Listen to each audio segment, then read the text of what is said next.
بسم الله الرحمن الرحیم.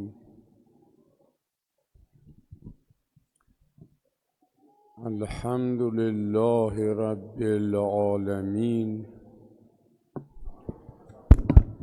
الصلاة والسلام على سید الانبیاء والمرسلین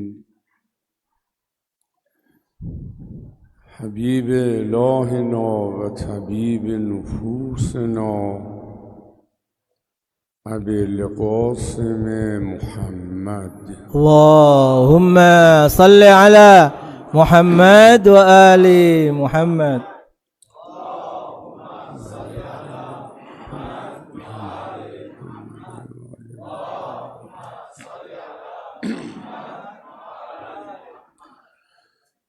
صلی الله علیه و علی اهل بیته الطیبین و الطاهرین المعصومین المکرمین. ضمن تبریک و تهنیت به مناسبت ولادت خورشید نبوت و خورشید امامت رسول خدا و امام صادق از زیارت همه شما عزیزان اندونزیایی بسیار خوشحالم. Saya bersyukur kepada Allah Subhanahu wa taala dan sangat berbahagia pada hari memperingati kelahiran Nabi besar Muhammad sallallahu alaihi wasallam dan Imam Ja'far Shadiq alaihi salam. Pada hari ini bisa bertemu dengan ikhwan dan akhwat para pecinta Ahlul Bait alaihi wassalam. در ابتدای سوره مبارکه آل عمران 4 اصل به عنوان بنیاد خانواده و زمینه رشد و کمال خانواده بیان شده.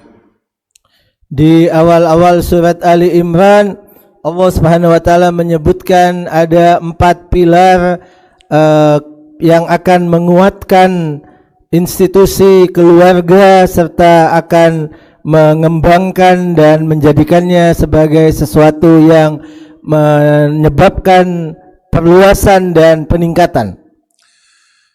4 اصل عبارت است از وجود مادر، وجود پدر، وجود معلم و تغذیه. 4 pilar itu adalah pertama keberadaan seorang ayah, yang kedua adalah seorang ibu, yang ketiga adalah anak-anak, dan yang keempat adalah makanan, konsumsi. Yang شخصیت بسیار مهمی به عنوان پدر تحت عنوان عمران نام برده شده و خانواده او رو یک خانواده انتخابی میدونه خدا. ان الله اصطفی آدم و نوحا و آل ابراهیم و آل عمران علی العالمین. Maaf saya ralat sedikit. 4 pilar itu adalah adanya seorang ibu, adanya seorang ayah, adanya seorang guru, dan yang keempat adalah makanan. karena sangat pentingnya keberadaan pilar-pilar tersebut, khususnya yang disebut dalam ayat itu sebagai keluarga Imran, maka Allah jadikan sebagai sesuatu yang dipilih oleh Allah Subhanahu wa taala. Allah menyebutkan Allah telah memilih Nabi Adam dan Ibrahim serta keluarga Imran untuk seluruh alam. از آیه شریف استفاده میشه که پدری مانند عمران که دارای ایمان، اخلاق، عمل صالح بوده و مورد پسند خدا، در ساختمان اولادی مثل مریم اثر فوق العاده داشت. Di dalam ayat itu disebutkan bahwa keberadaan keluarga Imran, yang Imran itu sendiri adalah seorang yang penuh dengan keimanan, akhlak, serta berbagai kebaikan lainnya, dan mampu untuk kemudian mendidik anak-anak seperti Sayyidah Maryam. از وجود مادری یاد میکنه قرآن که سراپای ساختمانش ایمان به پروردگار و ایمان به معاد و توجه به عمل صالح داشته که چنین مادری هم در رشد و کمال و تربیت مریم اثر فوق العاده‌ای داشت. Begitu juga di ayat tersebut disebutkan tentang pentingnya seorang ibu yang dia telah memiliki keimanan yang kuat pada Allah Subhanahu wa taala, keimanan yang kuat pada hari kebangkitan, serta punya konsentrasi yang kuat untuk selalu mengamalkan amal soleh dan berhasil untuk mendidik seorang anak bernama Sayyidah Maryam. در این که حضرت مریم معرفت کامل به پروردگار و به حقایق دین و به حلال و حرام داشته و بسیار شائق برای عبادت الله بوده، از معلمی برای او نام میبره به نام زکریا که یک پیغمبر بود.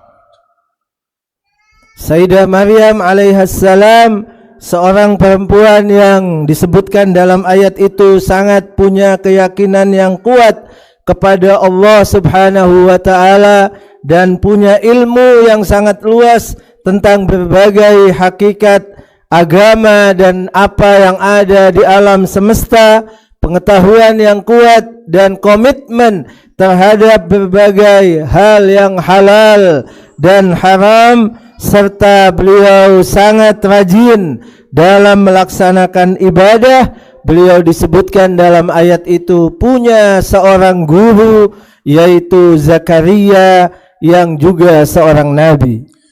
و از معیشت و غذایی قرآن یاد میکنه که 100% پاک، حلال و با همه وجود انسان تناسب داشته.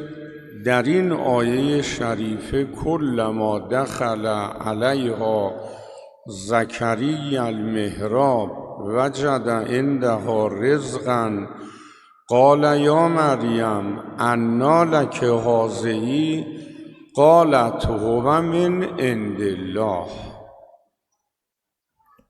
Pilar yang keempat adalah makanan, konsumsi, dan yang dikonsumsi oleh Sayyidah Maryam adalah makanan yang bersih, makanan yang halal, serta makanan yang cocok harmoni untuk tubuh kita.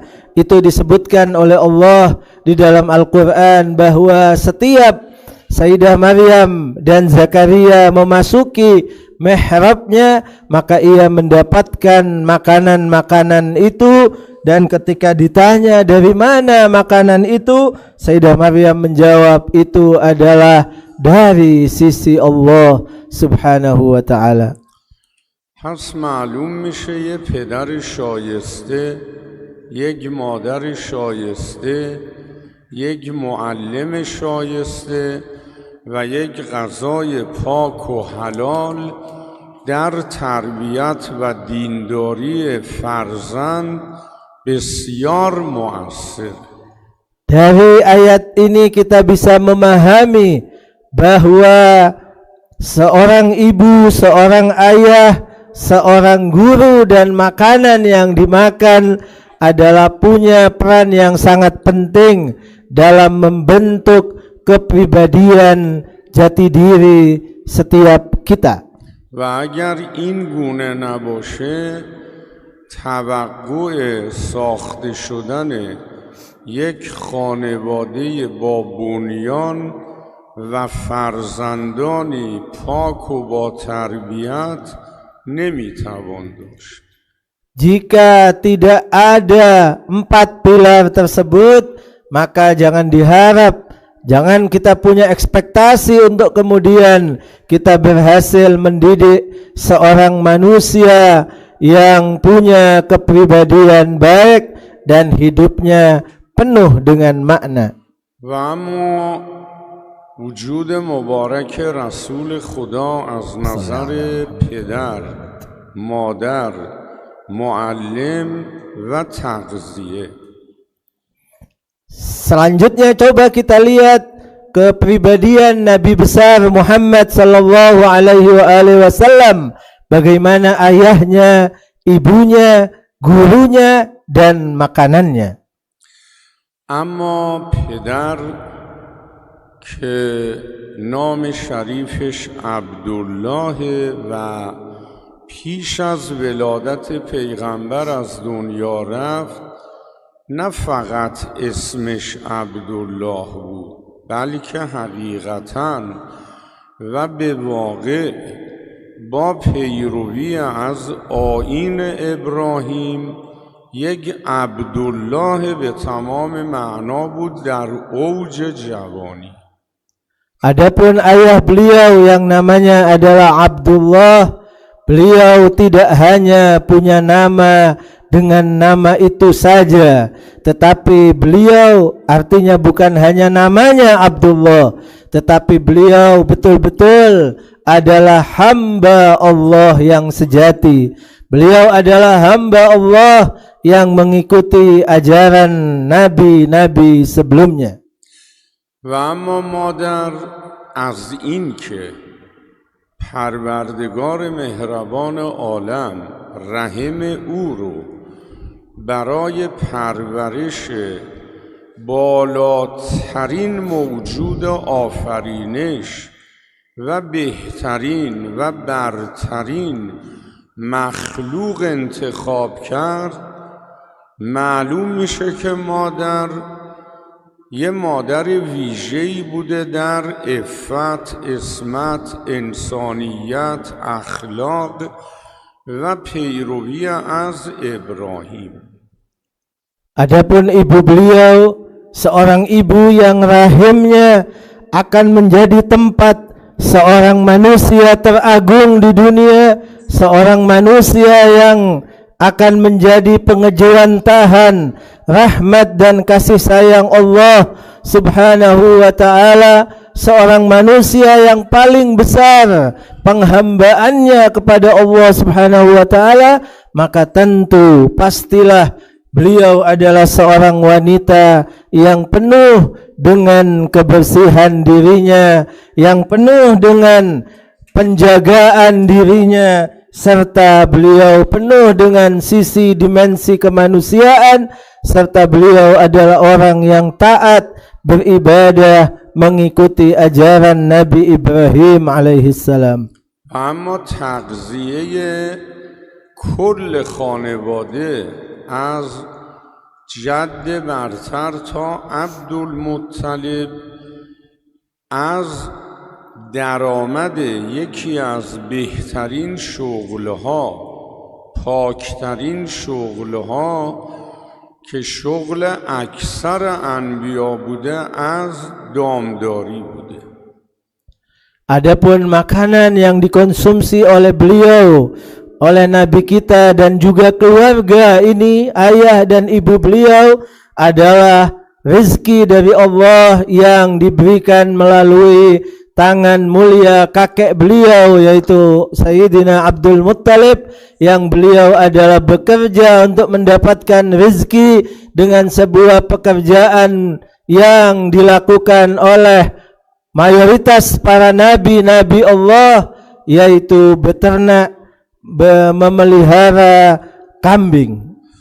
Amma سرپرستی تربیت او و معلم دانش بیمرز و حد او فقط و فقط خود پروردگار بود. الم یجد که یتیما فآوا، یک سرپرست خدا بود. و علمه شدید القوا، معلم تمام علوم پیغمبر اکرم شخص پروردگار. Adapun guru beliau yang mendidik dan mengajar beliau tiada lagi atau tiada yang lain kecuali Allah Subhanahu wa taala. Dalam ayat Al-Qur'an disebutkan dalam surat Ad-Duha, alam yajidka yatiman fa'awa, bukankah mereka mendapatkanmu dalam keadaan yatim dan kemudian Allah yang mendidik dan membesarkannya.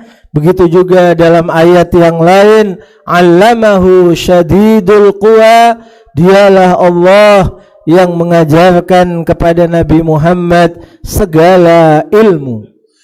شما در روزگار ما این مطلب رو کاملا میبینید و باور دارید که یه CD که وزن بسیار کمی داره میتونه 10,000 کتاب رو در خودش داشته باشه، با یه دکمه این 10,000 کتاب رو به یه CD خالی انتقال بده. Kita hidup di sebuah zaman yang kita semua yakin dan kita semua melihat dengan mata kepala kita bahwa ada sebuah benda CD atau flash disk yang mana di dalamnya bisa diisi puluhan ribu kitab dan kemudian dipindahkan ke CD yang lain. یه فلز پر که تمام محتویاتشو با یه دکمه به وسیله برق انتقال به CD دیگه میده، یه جای تعجب نداره که صبح روز 27 رجب لحظه اول بعثت پروردگار دریای بی نهایت علمشو به قلب پیغمبر وصل کرده و در جا او عالم همه علوم شد. Hari ini kita dengan perantara listrik, komputer, bisa kita pindahkan ribuan, puluhan ribu kitab dari satu flash kepada yang lain hanya dengan menekan tombol satu kali enter, semuanya telah berpindah. Karena itu tidak ada lagi keraguan, tidak boleh seorang pun ragu bahwa pada tanggal 27 Rajab di saat Nabi kita Muhammad sallallahu alaihi wasallam diangkat oleh Allah menjadi nabi dan rasul, Allah pindahkan kepadanya semua ilmu pengetahuan yang ada di dunia dan di alam lainnya. دیدن پیغمبر چه در عالم معنا چه در عالم ظاهر، اولا یعنی دیدن حق، من رعانی فقط رع الحق. ثانیا یعنی دیدن همه انبیا. ثالثا یعنی روبرو شدن با دریای بی ساحل علم. ما یه شعری در فارسی داریم، ای لقای تو جواب هر سوال حل هر مشکل بدون قیل و قال. با دیدن تو تمام پرسش های انسان ها جواب داده میشه، فقط با دیدن تو، و قفل هر مشکلی هم با تو باز میشه. Karena itu ketika kita memandang wajah Rasulullah sallallahu alaihi wasallam adalah sama dengan memandang wajah Allah Subhanahu wa taala. Dan dengan memandang wajah Rasulullah sama dengan memandang wajah para nabi alaihi wassalam. Dengan memandang diri Rasulullah maka kita dapatkan semua ilmu yang ada di dunia dan di alam lainnya. Kita dalam bahasa Persia punya sebuah ungkapan peribahasa bahwa seorang yang disebut dengan dermawan artinya kalau kita bertemu dengannya maka semua masalah menjadi selesai. Begitu juga dengan bertemu Rasulullah, artinya beliau adalah kunci dari segala ilmu. Beliau akan menghilangkan segala problema kebodohan. امروز که به دنیا اومد، خانواده های مکه که پسردار بودن، دایه های مختلفی از خود مکه، از اطراف اومده بودن برای گرفتن اولاد.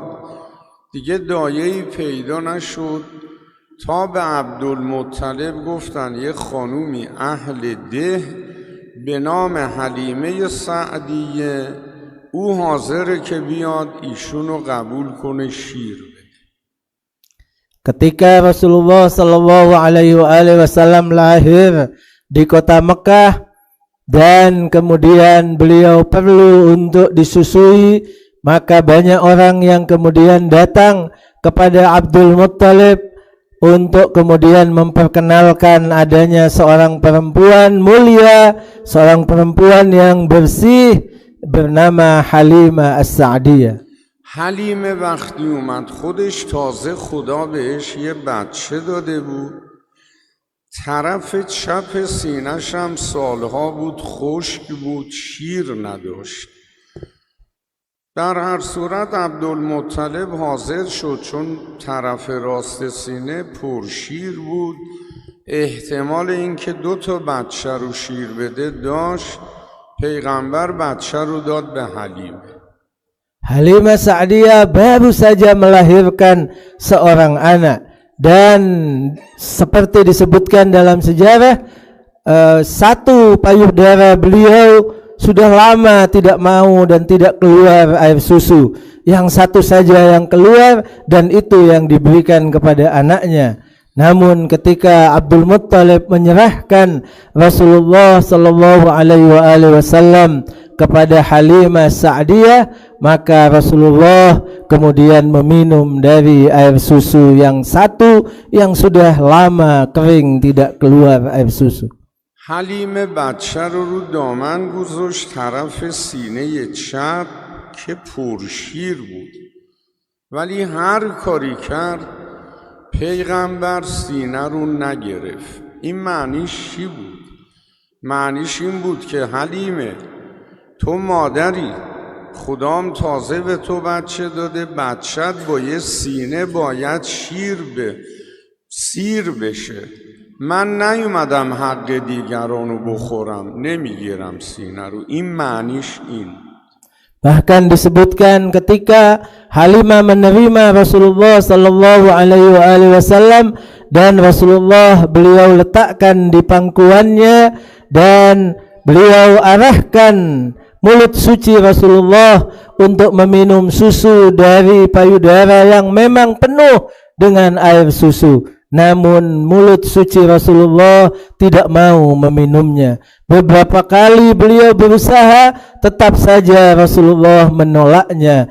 Ini sepertinya adalah sebuah pertanda dari Allah dan dari Rasulullah bahwa aku datang tidak untuk meminum susu yang sudah punya pemiliknya. Engkau punya anak, itulah hak dia untuk meminum dari air susumu yang satu, tetapi aku akan minum dari air susumu yang lain.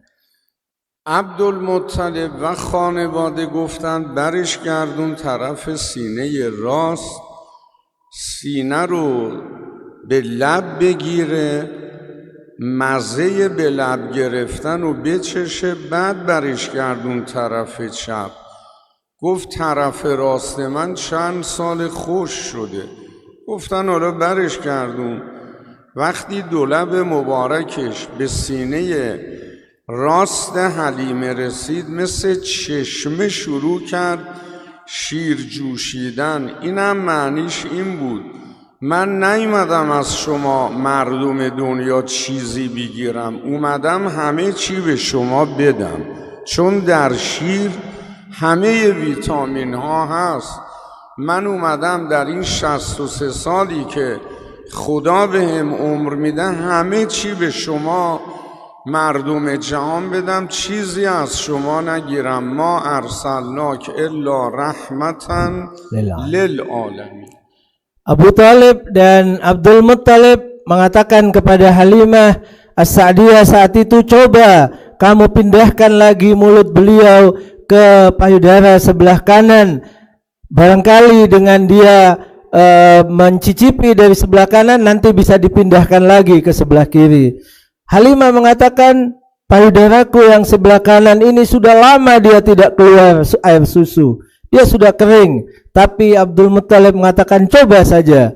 Maka benar ketika dicoba, mulut suci Rasulullah diarahkan untuk kemudian meminum dari payudara yang kanan. Saat itu juga payudara itu seperti mata air yang deras mengeluarkan air susunya, dan terus beliau menyusu dari tempat itu hingga selesai masa penyusuan. Dan ini sepertinya adalah pertanda dari Allah Subhanahu wa ta'ala bahwa aku datang ke dunia yang nanti akan menjadi rahmat Allah, air susu yang nanti akan menjadi segala vitamin, energi dan segala sesuatu yang dibutuhkan oleh tubuh kita selama hidup hingga 63 tahun, itu tidak akan berhutang budi dengan siapapun, tetapi itu adalah benar hanya karunia dari Allah Subhanahu wa ta'ala, sebagaimana firman-Nya, aku tidak mengutusmu kecuali rahmat dari Allah Subhanahu wa ta'ala. و این نکته رو ثابت کرد وقتی حلیمه بغلش گرفت برگرده ده. بدترین سال خشکسالی مکه و اطراف بود. مرکب حلیمم پاش لنگ بود، راحت را نمی رفت. وقتی با بچه سوار مرکب شد، مرکب راهوار شد، یعنی دیگه لنگ نمی زد و اون سال هم پربارانترین سال برای منطقه بود که ده حلیمه خرما و سبزیجات و دیگر زراعتشون خیلی برکت کرد. این معنی این که نیومدم چیزی بگیرم، اومدم همه چی بدم به شما. Saat itu juga kendaraan yang ditumpangi oleh Halimah As-Sa'diyah adalah seekor binatang yang kakinya sudah kurus, kecil dan susah untuk berjalan.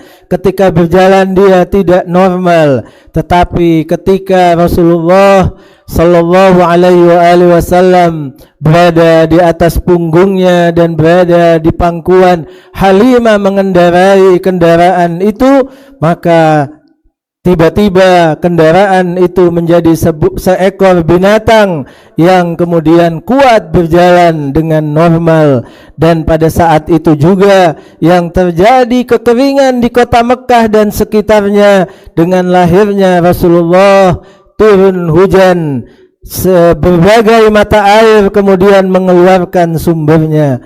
Ini juga adalah pertanda bahwa kedatangan Rasulullah tidak untuk meminta dari siapa-siapa, tetapi justru kedatangan Rasulullah adalah dalam rangka memberi kepada semua manusia, bahkan makhluk seperti hewan. Dan itulah juga makna firman Allah sebagai rahmat untuk seluruh alam. آخرین مطلب این که اون چه جناب آقای حکیم الهی درباره من فرمودن، من رو منبر پیغمبر عرض میکنم، من لایق این مطالب نبودم. شناسنامه من و حدود شخصیت من در دعای کمیل بیان شده و انا عبدک الضعیف الذلیل الحقیر al-miskin al-mustakin. Terakhir yang ingin saya sampaikan bahwa apa yang tadi disampaikan oleh Syekh Hakim sebelum saya dan menjelaskan tentang diri saya akan sampaikan dengan sejujurnya sambil duduk di sebuah mimbar, yang mimbar ini adalah warisan dari Rasulullah sallallahu alaihi wasallam. Diri saya, CV saya adalah tiada lain seperti yang disebutkan oleh Imam Ali dalam doa Kumail, wa ana abduka ad-dha'ifudz dzalilul haqirul miskinul mustaqin, yang semua kita paham dan semua kita tahu, aku adalah hamba-Mu ya Allah yang penuh dengan kemiskinan, kefakiran, kepapaan, dan aku tidak punya apa-apa. امیدوارم که همه ما و خانواده ما پیغمبر و دینش و اهل بیتشو در برابر این همه هجوم فساد جهانی و ماهواره ها برای خیر دنیا و آخرت خودمون حفظ کنیم و در کنار پیغمبر و دینش و اهل بیتش ثابت قدم و در برابر فساد جهانی ثابت و صابر باشیم.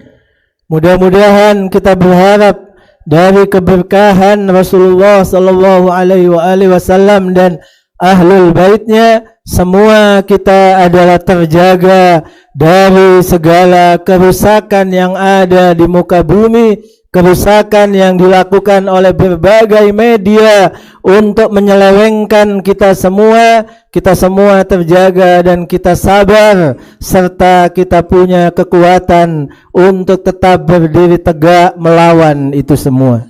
Wassalamualaikum warahmatullahi wabarakatuh. Waalaikumsalam.